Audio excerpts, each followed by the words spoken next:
Excerpts from the Book of Zeal. The Tengu.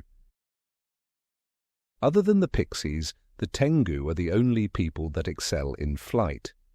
By many accounts, the Tengu are a strange race. They build their villages high in the largest jungle or mountain trees. They share a similar build with humans, but on average have heights closer to that of the dwarves. Their avian-like appearance gives them a distinctive look when compared to the other races, but it is not the only thing that is unique about them. Of all the races, the Tengu are the most spiritual. They are at peace with nature in a way that rivals the children of the Lifa.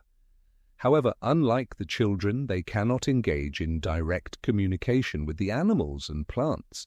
Still, they have developed more indirect ways to communicate with and relate to the surrounding nature. The Tengu have developed a unique ability to call on the residual mana remaining within animal corpses, plants, and other relics. They use a variety of materials to create potions and other magic mixtures, and use incantations with their potions to create interesting magical effects. Tengu call their magic voodoo. For them, voodoo is more than mere magic, it is a way of life. The leaders of this lifestyle are called witch doctors or shamans. While they are not the leaders of Tengu villages, witch doctors are held in high regard in Tengu society. Relationships between the Tengu and the other races vary. Living deep in jungles or high in the mountains makes it difficult for others to travel to their settlements. Shared arboreal habitats sometimes bring the pixies and Tengu together, though the Tengu do not engage in as free and fanciful lifestyles as the pixies. Still, the two races get along well. Adventurous humans sometimes make their way to the Tengu villages. The Tengu usually offer them warm welcomes, especially if they are merchants carrying elven art or dwarven crafts. Two things the Tengu love. The Tengu share an unexpected connection with the spectres. If there is a place where one might bet on finding a spectre, it would be a Tengu village. The Tengu conduct rituals that most other races consider strange, but the spectres seem to enjoy the rituals and often take part in them.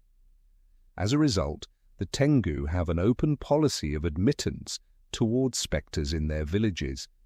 Tengu relationships don't follow any established custom. Some settle down for life with partners, others keep their lives freer.